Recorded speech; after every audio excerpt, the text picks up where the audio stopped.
High-resolution color graphics. This land of high technology. The revolution in technology that made the information age possible. Those kids are not afraid of computers. A very happy new year to you all, and welcome to This Week in Retro for the week of January 4th. Coming up on today's show, Gone in a Flash, a Mini 486, a pure DOS experience, Nox Archaist is the new retro Ultima you've been waiting for. All this and more on This Week in Retro. Up-to-date news for out-of-date tech. John, I ask you please to remove your hat and bow your head as we acknowledge the passing of a piece of software that has touched all of our lives. That's right, it's Adobe, formerly Macromedia, Flash. It's game over for the 24-year-old package released in 1996, and it's been used to stream videos, animations, games, and more ever since. Adobe have announced that they will no longer be providing security updates for the famously insecure program, and I'm sure that there'll be plenty of very happy software developers in Adobe Towers not having to deal with that anymore. But what about the rest of us? Will we miss Flash? Will the internet be the same without it? How can life on the internet go on without Flash, John? Well, yes, I'm perhaps being overly dramatic because the world moved on a long time ago when it comes to Flash, if we're honest. It's a relic of the days of dial-up. It's had its time in the sun, but we no longer watch our animations in Flash. We've got YouTube for that, and our games are our games can be hosted on feature-rich websites which are covered by HTML5. So there's not really that much of a need for it anymore. So the news of its retirement shouldn't come as any surprise. But plenty of Flash memories at this end, John. How about you? Can you remember? Well, let's go with the last time that you ran anything on Flash. Can you remember when that was? I can't remember the last time I ran. Well, yes, I can actually. Even just in up to 2018, I used a program with my students in band class on music theory and ear training that was Flash based, and this came out of Japan. And it's kind of interesting. I don't know what it is about Asia, but they tend to hold on to web standards for much longer than we do in the West. When I lived in Korea, tons and tons of sites required you to use Internet Explorer because they needed ActiveX. Do you remember ActiveX, Neil? Oh, yes. Yeah, I remember it well. And this was in the late 2000s. I mean, ActiveX was already sort of retired from everything else in life. And it was still going strong in Korea, particularly in banking websites and things like that. So anyway, every once in a while, as I'm browsing the internet for retro fun, I come across something that requires Flash, but Chrome has made it so difficult to actually re-enable it. I usually don't bother. It's funny because you still hear people talk about Flash-like browser games. You know, when they want to describe, a poor title on a system, they'll say, "Well, it's like a Flash game." So it's a word that has outlived its market in some ways. But it's funny. My first real website that I made once I got past the AOL site days was actually 100% Flash based. I was ahead of the curve back when Flash was new, I guess. I used to have a small business selling Lego creations of classic gaming characters, and I sold these through the compelling URL bricktendo.com. Oh yeah. One of my friends was a web dev, and she designed the complete experience with Flash. Neil, it was amazing. Neil, it had menus that animated when you moused over them. Wow. That's right. So lots of good memories with Flash. I have not used it in over a year at this point. What about you, Neil? Can you remember what your developer developed that Flash site in? Because I remember there was Macromedia Director, but that was more for Shockwave stuff, wasn't it? I have no idea. All I know is that she delivered it to me and I loved it. So okay. I'll have to send her an email, maybe do a follow-up segment. Yeah, well, for me, it has been a long time. In fact, as you mentioned, it's very hard to run anything Flash on Chrome because it was disabled in Chrome by default since 2019. And I can't say I came across any problems with the websites I was using when it was disabled. So it probably goes back a decade or so since I knowingly searched out Flash-based games to procrastinate with when I should have been closing tickets on the service desk. I'd relegated Flash in my mind alongside the likes of MySpace and ICQ and Napster and all of those old things from way back when. But a lot of good things did come out of Flash. The first thing that springs to mind for me is the game Meat Boy, which was the poster child for indie game developers back in 2008. Went on to spawn Super Meat Boy on the Xbox 360 and made those kids millions of dollars. And I guess the other thing that comes to mind is 2005 Salad Fingers, the animation series, which was Flash-based. I think there were 11 episodes came out. It still gives me the creeps today. Did you watch Salad Fingers or any other Flash-based animations, John? I remember there was that banana thing, peanut butter jelly time. Do you remember that? Yes. That's one of my early Flash memories. Some of my best memories actually involve me huddled over an iBook in my incredibly small loft in Washington, D.C. It was actually converted stables. This is how small this apartment was. And this is probably 2004, 2005, watching an internet cartoon called Homestar Runner. Neil, was Homestar Runner a thing in the UK? If it was, it passed me by. I'm not familiar with it. No. It was a pretty big deal amongst the crowds that I ran with here. And of course, by the crowds that I ran with, I mean the people that I knew online. The whole site was entirely Flash-based. And I remember being so envious of my Android-owning friends when Android was first released that they were able to watch Strong Bad answer his email on the go until I actually saw how poorly Flash ran on mobile devices. And then I realized why Apple went the way they did on that. Okay, I recognize the name Strong Bad because he had his own game later on, didn't he? Right. He was a character in the Homestar Runner universe. Right. Okay, that's where he comes from. Right, well, I've learned something today. But of course, it wasn't all about blockbuster games or animations. Flash gave us voice chat and webcam chat and all sorts of things to make the Wild West days of the web a little bit more exciting. So I think for that, Adobe Flash, we salute you. And we hope that you enjoy your retirement. But you'll always be Macromedia Flash to me. Neil, Dawsember may have come to an end, but the classic PC news just keeps on coming. Over on the Hackaday website, it's been reported that the tinkerer Raspberry has built a brand new 486 machine that is fully enclosed in a case no bigger than any of the new crop of mini consoles. And this isn't some emulation box or FPGA nonsense. This is the real deal. Apparently, there was a standard developed in the early 90s called PC 104 that specifically catered to companies who needed 486 machines around for legacy purposes. These are incredibly small boards at only about 3.5 inches square, but they contain onboard graphics and tons of pinouts for expandability. It's pretty impressive. Neil, I know you're a big DOS guy. Have you ever heard of these PC 104 boards before? I didn't know of them as a standard, no. I've come across a lot of small profile PCs and PCs on expansion cards to give x86 capabilities to other machines and all sorts of things like that. I wasn't aware that this PC 104 standard existed, and so I had a little look into it when I saw this story. Dates back to 1992, as you said, the early 90s, as a standard for embedded systems. So it was probably diligently working away in cache machines, CNC machines, environments where you need something rugged and reliable. So as somebody who had a career in supporting offices, I'm not surprised that it passed me by. I didn't have a need for that type of system. But I was surprised to see that the standard was updated as recently as 2008, which is recent in my book. I know it's still 13 years ago, but that's recent in my book. So I would like to get hold of some of these systems to have a play with. But in terms of this particular custom build in the story, John, what can you tell us about it?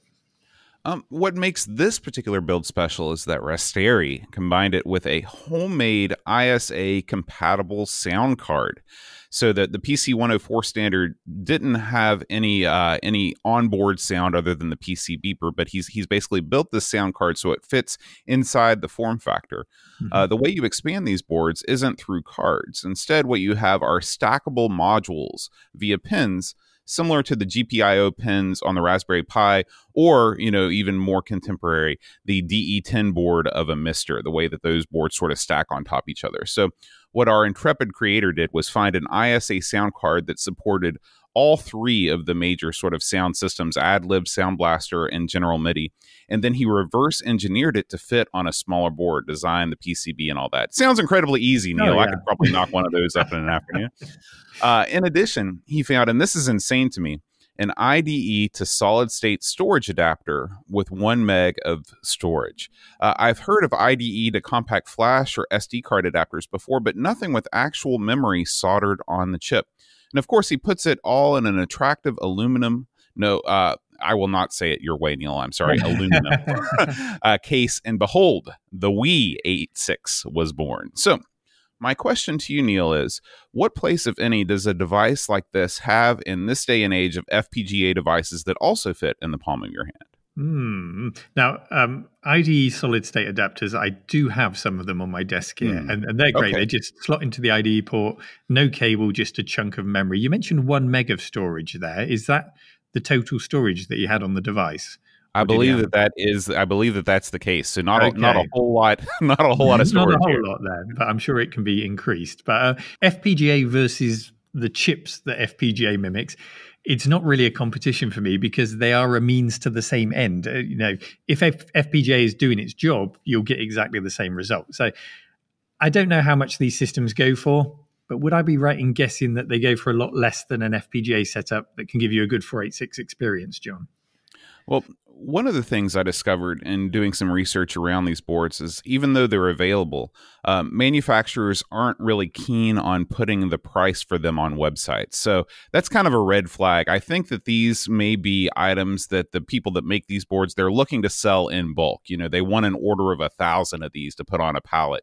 They don't want to sell them individually to retro computing enthusiasts. So. Right. Okay. So it's going to be a case of trawling eBay, or perhaps we can find a device that had these in and then hunting those down to tear the guts out. Maybe.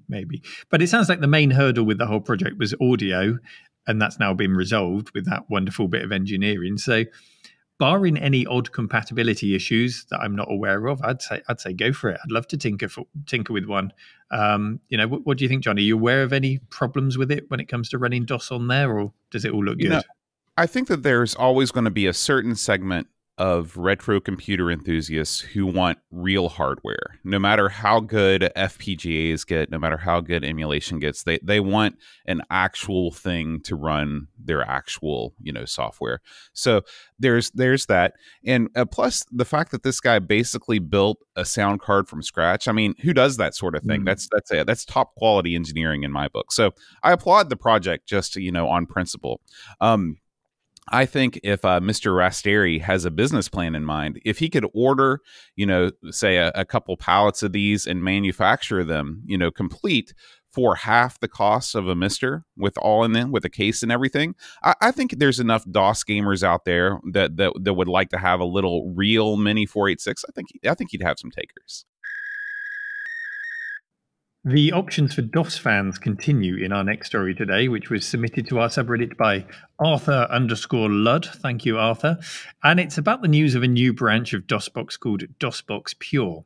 DOSBox is a very mature DOS emulator, which makes it so much easier for us old DOS fans to fire up our old software on a modern machine. But if there's one thing DOS is not, it's easily accessible. It's easy for some of us to forget the struggle we went through to master MS-DOS, to learn how to navigate in the command prompt, to keep our folders neat and organized, and sometimes just to even find and launch the program that we wanted. And we want new generations to be able to find and enjoy classic DOS games without being put off by a flashing command prompt and no idea what to do next. John, for me, when I got my first PC, it was a combination of a booklet that came with the Packard Bell PC that I bought, welcomed me to MS-DOS, and then also simply typing in the command help in DOS, and it would list all of the commands available. Those were the tools at my disposal to master it in the early 90s, and I had all the time in the world back then to type in every command, add a /? to the command to see what the command switches were, and to just repeatedly break my PC over and over again and reinstall DOS until I had a grasp of it. That was my MS-DOS education. Can you remember how you got to grips with it? Well, I came to DOS pretty early on because, as we've talked about before, the Amiga and other, GUI-based operating systems, even the Mac, they were such a small percentage of the overall PCs that were in the market. Almost everybody had IBM-based PCs in the States if you had a computer at all. And I'm talking about once you get past the 8-bit era. Obviously, the Commodore 64 very popular. But so I came to DOS pretty early on. I'd say in the late 80s. And I've got to say, I never had a lot of the issues that people, talk about as they wax nostalgic about their early DOS issues. Maybe it's because I never tried to play too many high-end games that required a lot of complex configuration. But I've never once had to say like reallocate memory or fiddle with IRQ settings to get a game to run right. For me, it was always put the disk in, go to the directory, type dir, find the executable, and run it. I guess I missed out on all the fun, Neil. I don't know. But I do know that trying to run DOS games on modern machines can be a nightmare, even with the versions of DOSBox that I've tried in the past. So I'm glad to know that there's an easier solution out there. Yeah. It sounds like you missed out on the fun of trying to squeeze enough conventional memory to run some of these games and give the maximum out of your 640K. But those struggles could be a thing of the past because DOSBox Pure promises to give us some interesting features. First up, it can launch DOS games from zip files. So you don't need to configure your DOSBox config files to mount a folder and install your games like you did back in the day. This is more like console game emulation. Just like you have a collection of ROMs for your Super Nintendo, you have a folder of zip files for your MS-DOS games, and then you just browse your front end of DOS games and launch it. So this is built for the RetroArch front end, which many will be familiar with. So it is, it's super simple. It's easy to set up. But wait, there's more. It also includes a built-in MIDI synth, so you can get that MT32 or Sound Canvas style music in your games where they support General MIDI or the MT32. And get this, John, it includes a rewind feature. So when you screw up in your game, you can just rewind the emulation. It will shoot back through it, and you can try again. And I think that I need that in my life. That is a very cool feature, isn't it? Yeah. Was it Prince of Persia, Sands of Time? I think had that feature. Yes, you're right. You're right. Lots of other games, but now you can do it on any old DOS game you want, which is great. So it's also got support for mounting CD-ROM ISOs from inside a zip file. So everything really can be self-contained within a zip file for each game. It's got save states, of course, and lots of support for joypads and other modern input devices. So all in all, it sounds like a nice package, doesn't it? It sounds like a nice way to make DOS gaming accessible. I can't fault the feature set. It's built on a solid DOSBox foundation. Neil, something's bothering you, Neil. I can tell. What's going on, man? You know me too well, John. Type in CD games, CD SimCity, looking for the name of the executable. For me, that's all part of the DOS experience. It's not about just launching straight into the game. If you want to be really sad about it, watching a DOS game installer run through, it is part of the experience. The anticipation of waiting for a game to install, it's almost a guilty pleasure for me. So does that make me a bad person, John? Would you go for a DOS front end that hides DOS from you and drops you directly into the games? Or like me, do you prefer that experience of almost feeling like you're in control of the machine, like you're hacking the machine, bashing out these commands in the command prompt to get the goal, the reward of that sweet game running? How do you feel about it? Well, I like having options. For example, there is a certain thrill that I get when I load up an emulator and I have to look up the commands just to get a game to run. This happened to me just the other day when I was playing around with the Tatung Einstein emulator, Neil. Having to type the commands to get the game to load, hearing the disk spin up, even virtually a lot of the emulators do that these days. I could probably do without the load time, but there's something to going through some small amount of effort to get a game to work in the same way that you did back in the day. It does kind of put you back in that 80s experience. But with DOS, I've just seen that C prompt so many times. It's white text on a black screen, or if you go back even further, green text or whatever. There's nothing exotic or magical about it at all to me personally. So in this case, just drop me in the game, Neil. Just drop me in the game. Fair enough. If that's what you want, and however you like to enjoy DOS, this certainly does give you a new way of approaching it, especially if you want the games without the command prompt itself, or you want to enjoy the games in an arcade cabinet, for example, without having to pull a keyboard out. So it certainly has its place, and that rewind feature sounds very useful indeed. So I think it has a lot to offer, whether or not you're a hardcore DOS user or not. And you can find the link to this and all of our other stories in the show notes. Neil, this next bit might be the feel-good story of the year. After many years in development and a wildly successful crowdfunding campaign, Nox Archaist has been unleashed upon the general populace. taking inspiration from the classic role-playing series Ultima, The Bard's Tale. Nox Archaist not only looks like it came from the 80s, but it was actually developed on period-specific hardware. This game was coded on an Apple II, though admittedly it was a souped-up Apple II, 128K, but it was developed on the computer itself, and was developed by an outfit called, appropriately enough, 6502 Studios. So, Neil, I know you're a massive Ultima fan, though if I know my Neil lore, as I think I do, you jumped into the series a bit after the first couple games. Am I right? That's absolutely right. Yes. Yeah, I'm impressed. I didn't get on board until Ultima 6. Yeah, I was playing RPGs before that, but Ultima specifically, Ultima 6, which is where the graphics really started to ramp up compared to the previous versions. So this game, I'm really glad that our listeners made us aware of on the subreddit, because I hadn't actually seen it. And you're right, it really does capture the look and feel of those earlier Ultima games.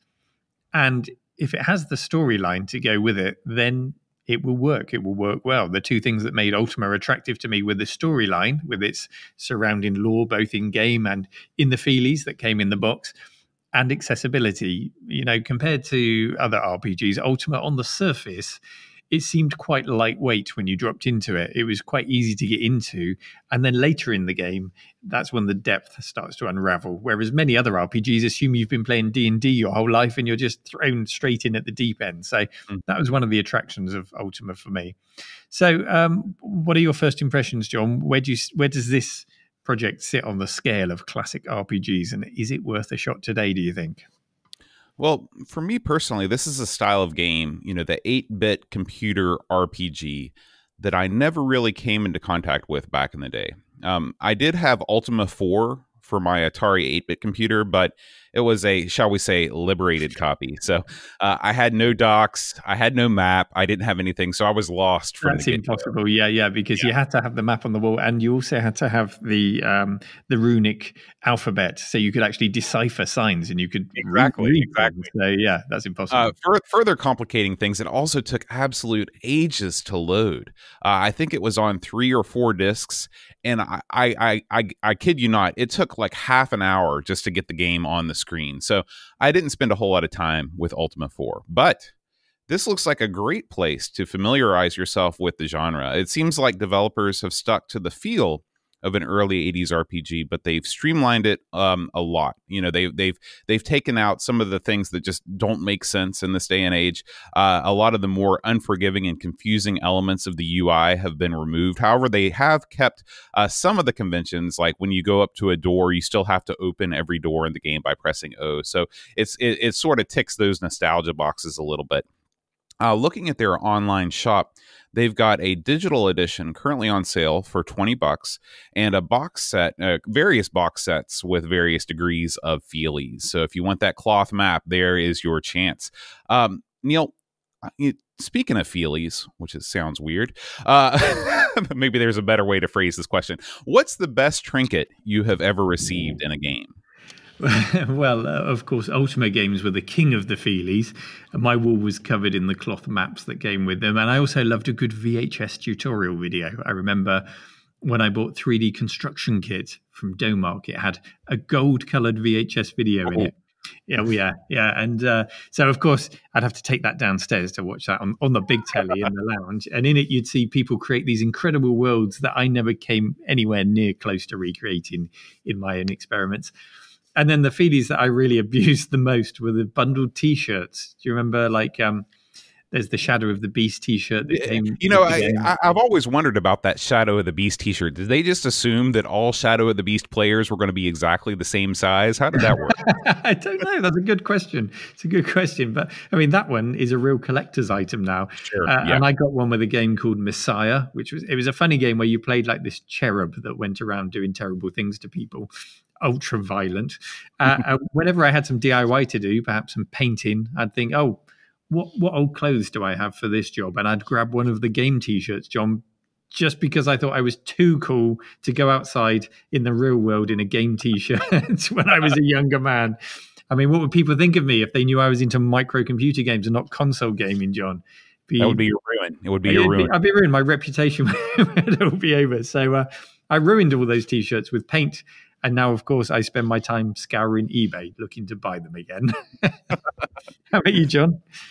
Well, it seems like all of the best feelies came with computer games. I think that it's pretty common knowledge that the whole reason why these things were even invented was to prevent piracy. And it started with the Zork games and a lot of the more, text-based games, just to give you more of a feel of the universe. But since most of my computer games came from, shall we say, nefarious sources, I never had any of that stuff. And the console games, because since by and large they didn't need to disincentivize piracy, they didn't have to include a bunch of cool stuff with their games. I do remember a couple things. I remember that Killer Instinct for the Super Nintendo came with a soundtrack CD, but that was about as good as it got. There was nowhere near the awesomeness that came with PC games. But, I've always enjoyed getting big, thick manuals and posters in my role-playing games on the various Nintendo systems. And I always bought strategy guides for those games. So I ended up with mountains of material to pour through, even if I never did get that fabled cloth map. Well, you mentioned the price. You mentioned it was available for $20, and there were different editions of this on the website. I had a look, and yeah, you've got the $20 digital download, which is fair. I think that's a fair price for the effort and the work that's gone into this. And then you're looking at $70 or $100 for the physical and collector's editions, which they do come with trinkets and they do come with a lovely cloth map. And I understand that margins are probably pretty low even at that price, because all of these things have to be produced in small runs for such a project. But the one thing that's nagging me about that price, $70 or $100, is that it does take you into the classic collectible RPG territory. Do you want to spend $100 on this game, or would you rather spend $100 on a classic RPG for your collection? And that is what you will easily spend on one of the Ultima games these days. And that's a tricky one for me, John. I agree. So if you do want to get in on the Nox Archaist action and score a writ from the Queen, a crown jewel, a coin of the realm, and, oh yeah, the game, you can check out their shop linked in the show notes. Happy exploring! Thanks for listening to This Week in Retro. Join our show subreddit to contribute your favourite news stories. And if you really enjoy our show, then visit ko-fi.com/This Week in Retro. That's ko-fi.com/This Week in Retro to put a tip in the jar. Help us spread the word about the show by telling a friend, leaving us a review on your podcatcher of choice, and subscribing to the This Week in Retro YouTube channel. We'll see you next week for more up-to-date news for out-of-date tech.